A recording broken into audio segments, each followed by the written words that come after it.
The IMF Governance Diagnostic Report, which was recently released, also alludes to all the issues that have taken place, as well as certain recommendations. So, what if the government were to turn around and say, look, we are trying to make things better. Yes, we are in a crisis, but we are trying to make things better with this budget.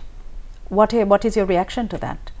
Well, if you actually look at the budget itself, as I mentioned, the major issue here is the economy is in free fall, right? And when there's a contraction like that, now over the last 4 years, I would say our economy has contracted by 20%, right? A developing economy like ours should be growing 5% at least every year. That's not happening. So the main issue is, how are we going to dig ourselves out of this crisis? And during a contraction like this, private actors are not going to invest.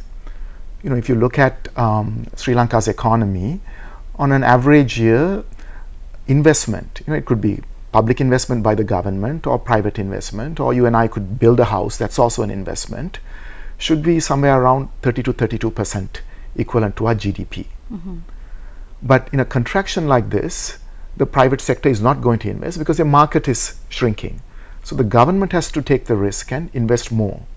So in previous years, if they were investing 6-7% a year on the average, this year they should be investing much more. But in fact, if you look at the budget, public investment next year is only going to be 3.6%. Even that, I think, will probably not happen, because the Treasury won't release the funds, because we are in this straitjacket with an IMF agreement where the IMF is demanding that Sri Lanka have a primary budget surplus next year. What does that mean? That our revenues should be higher than our expenditure.